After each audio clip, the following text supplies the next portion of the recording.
And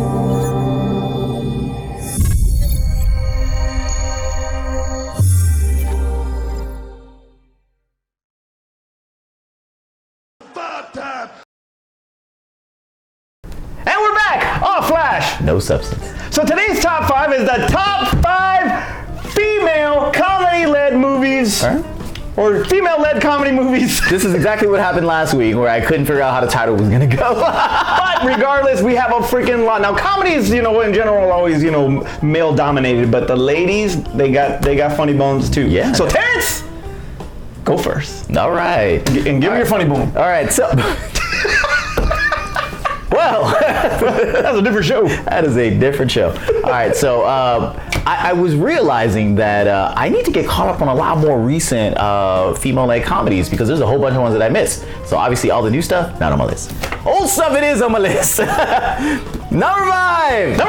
And I don't know why I love this movie so much because it's not anybody's favorite, but it's one of my favorites. I will watch when it does come on randomly. Is House Bunny. House Bunny. I love that movie. That movie is cute. It's funny because she knows cute how to play. Funny? Yeah, she's cute and funny. Way more cute and funny, but she knows how to play a ditzy character really, really well. And I thought that movie was. I mean, to me, it was the adult version of Legally Blonde. True, I guess. Yeah, so I love it. It was Kat Dennings. It was just to have Kat Dennings. It was Neighbors before Neighbors. It was Legally Blonde after Legally Blonde. It was Legally Blonde after Legally Blonde. After Legally okay, Blonde. Just checking. Number 4. Sister Act.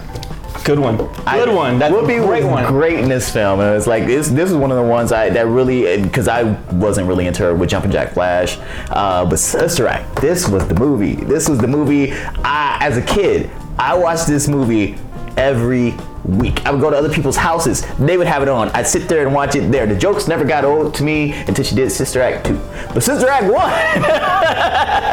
But Lauryn Hill was good in that movie. Yeah. And so was Jennifer Love Hewitt. Sister Act 1. Harvey Keitel. Where was that? Sister Act 1. Whoopi come back and do Sister Act 3. No.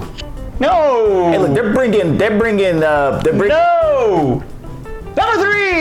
They're bringing Eddie back for triplets. Or they're bringing Eddie for triplets.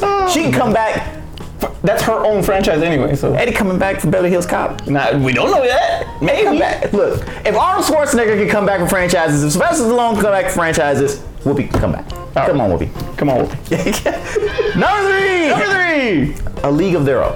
A League of Their Own. Very good movie. A League of Their Own. Very good movie. Gina Davis did a great job. And for people who would say this was a Tom Hanks movie, you're wrong because it was a Gina Davis film. This film was totally led by her. Directed by Penny Marshall. Where's Penny Marshall getting her movie? Where's Penny Marshall getting her directing thing? Let her direct Batgirl. No, don't do that. No, don't do that. No, but this was great. I'm a big fan of baseball, and especially when they do movies that reference like old-timey baseball. Love these particular movies. You're horrible at names. I will buy you a beer if you tell me the name of their team. I don't remember, but John Lovitz was in this film. I remember. Yes! I still have that. John Lovitz was in this film. $5. Yeah, exactly. The Rutherford Peaches. Ah, there it is. That's an old-timey name. All right. Number 2. Was it 2 or 1? No, that's there was 5, 4, 3. Oh my God! I said that. It's my number 2 now. I said them out of order. Number 1. No, it's my number 2. Number 2, which really should be my number 3, but it's my number 2 now. God, I'm so messed up here. Number 2, Rowing Michelle's High School Reunion. I love this film, and yet Mira Sorvino and the girl from Friends. Lisa Kudrow. Thank you, Lisa Kudrow. I said the girl from Friends. All right, so funny together, and they never. I mean, well, Lisa Kudrow did, Friends and stuff like that, so she's always been like the funny Disney person. But Mira Sorvino, I didn't. She caught me off guard. Yeah, it was like I love this movie, and it was like them together on screen. It was. I love the poster. Yeah, it was dudes where my where's my car. Dudes, where's my But I love their interaction. Girl, where's my bag? There you go. I love their interaction together on screen. I never really gave Mira Sorvino that type of credit to do comedy. When she did it, I was really impressed with her. And it's one of those films where like they're just funny, and it's not just like, oh, it's just women doing comedy. They were just funny together. All right. So that brings me to my number one, which is actually my number one. Bridesmaids, hilarious movie. hilarious film, and it's full of women. As a matter of fact, there's very few men in this film. Maybe they were waiters or something, but the film seemed like it branched out people to do their own comedy. I mean, this was a big role for what's her name from Saturday Night Live, and it was actually a big role for Kristen Wiig, yes, but for Michelle McCarthy, man, it's the one that made her a star. Yeah, so people branched off from this. Oh yeah, absolutely. So, I don't think they should ever do a sequel. I think it was one of those films where it should stay. One and done. Yeah, just that, because they will. I mean, look how they milked Hangover. Well, that came out in 2011. Yeah, and then we haven't seen nothing since. So I mean, like hey, we didn't see a sequel to Dumb and Dumber either until they did it like 30 years later. Years, they're not gonna do good. Forget. Who says they won't? All right. Who says they won't? They're doing triplets. All right. They're doing triplets. That's my top 5. Well, my number 5 is also Bridesmaids. That movie was. That's your number 5. That's my number 5. What is on your list? It's an absolute great female ensemble. All the ladies did a great job. But Maya Rudolph, I just love Maya Rudolph in anything she does. So, but Melissa McCarthy, I thought she was over the top at times, and she McCarthy'd it up too much. But before it was McCarthy'd up. But Kristen Wiig really was just the saving grace of that movie. I loved her in that movie. So yeah, that's my number. Wait. It was Ghostbusters before Ghostbusters. Yeah, it was Ghostbusters. this movie they wanted to see. Aww. Number 4, Bad Moms. I haven't seen it. That movie is freaking hilarious, man. Kathryn Hahn is just. Have you ever seen The Goods? Like the movie The Goods? Yes. Where Kathryn Hahn is trying to get with Rob Riggle. Yeah. Rob Riggle's actually 10 years old. Yeah. Well, the way she is in that, she takes it to a whole other level in this freaking movie, and it is just awesome. And Mila Kunis, she was in Ted, and she did these supporting roles and all that. This is the first go around where she's actually the straight up star of the movie. Okay. She was in Forgetting Sarah Marshall. But she was kind of like second. She was the star of the movie with her and Channing Tatum. And that sci-fi film. Let's not ever bring that Jupiter Ascending, because that descended fast in box office. But Bad Moms was freaking hilarious. Straight up. But she does comedy too. She does Meg. Number 3 for me. You've never seen this, but Outrageous Fortune. I've talked about this a couple shows ago. Outrageous Fortune with Bette Midler and Shelley Long. With a special appearance by freaking George Carlin.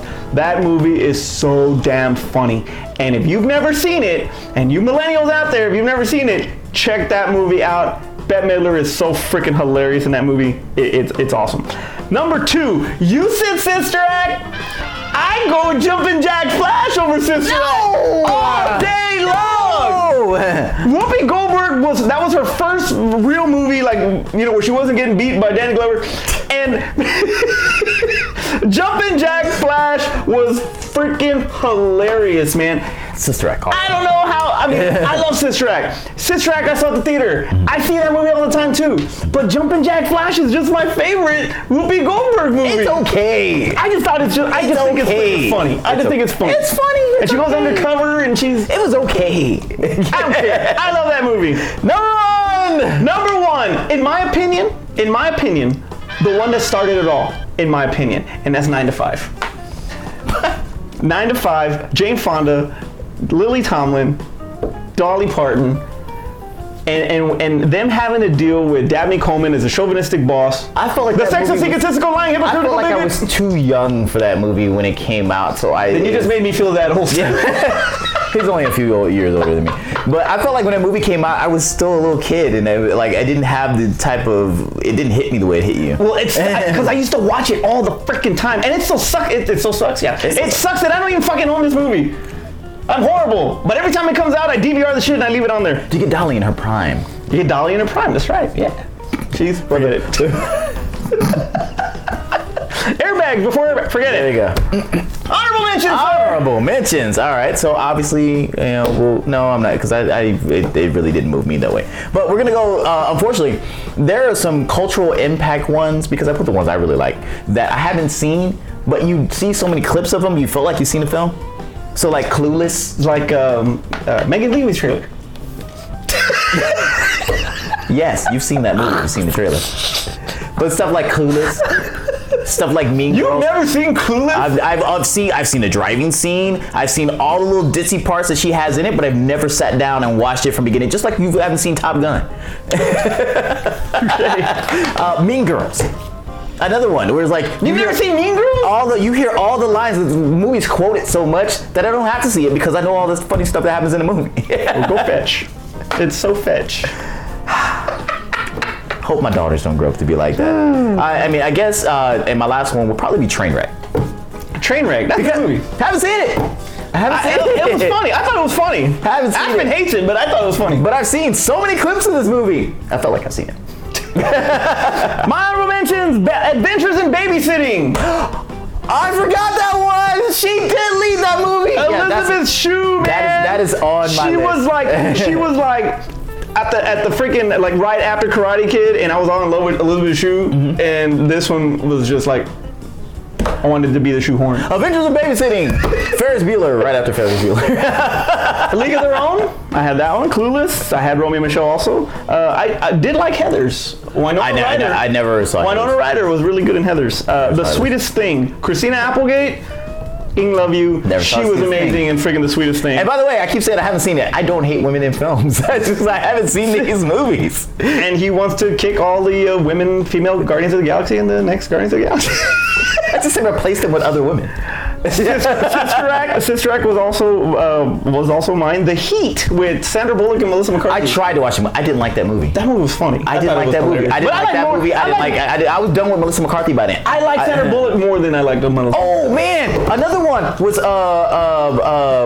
we was talking about Sandra Bullock was Miss Congeniality. I do like that film. Yeah, that was a good one. That was a good one. And last but not least, Mrs. Beautiful Goldie Hawn.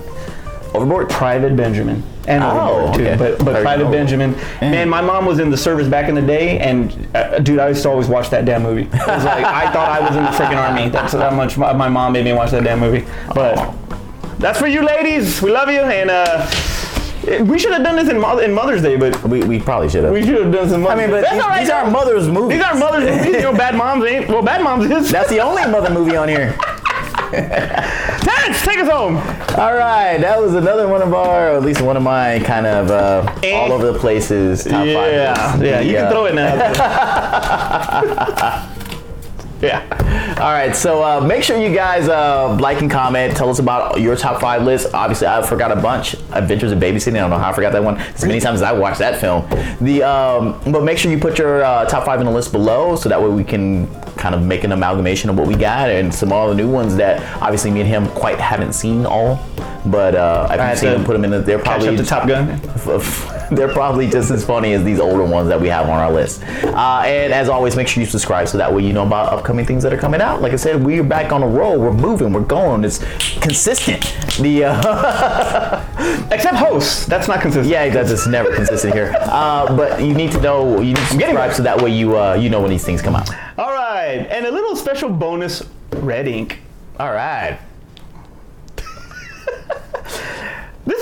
This is completely on our good buddy here. Jeepers Creepers. It's part 3, not part 4. Yeah, I screwed it up in the graphic. I realized it afterwards, and it was too late. It was already there, and I was like, I can't fix that now unless I like drew over it. The star of Jeepers Creepers is Justin Long. Yeah, I know. I forgot to put his name in the credit. I thought about it after the show.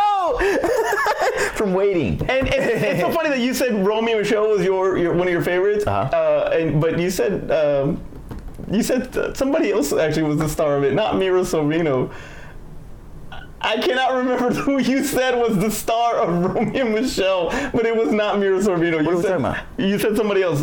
Right now, in your top 5, you said... That's Mira Sorvino. Right. But in the previous show, you said somebody else starred in Romeo and Michelle. I thought it was hilarious. What was that? I don't remember. We're not talking about Romeo and Michelle's wedding. Yes, Romeo and Michelle's wedding. You mentioned it. Forget it. Why bring it up? I'm an idiot. Yeah, All right, so Olivia Munn played Psylocke, not Jessica Munn. Who said Jessica Munn? You did! Did I say Jessica Munn? Yes. I want to see the video on that. I don't remember doing that. And finally, of course, you put it in the graphic, so I'll give you a forgiveness on that. But Keira Knightley did play Elizabeth. Yeah. We totally forgot. Got that one. We totally forgot about it. We were like, what was it? Some English girl. Some English girl. And finally, Sticky Fingers actually did play Blade in the TV series. Oh no! I changed it to Fred Starr. But it was actually Sticky Fingers. Under Kirk Jones. Under Kirk Jones. Okay. His name was Kirk Jones in that movie. Kirk Jones. That's what it was. All right. For Aspen, who is not here because she's ditching us again, but she's a high school graduate now. Yeah, so shout out to my little baby girl for graduating high school, and shout out to my son who just turned 4 and gave the doctor a hard time today. It was freaking hilarious. I'm Manny. I'm Terrence. And that was the goods.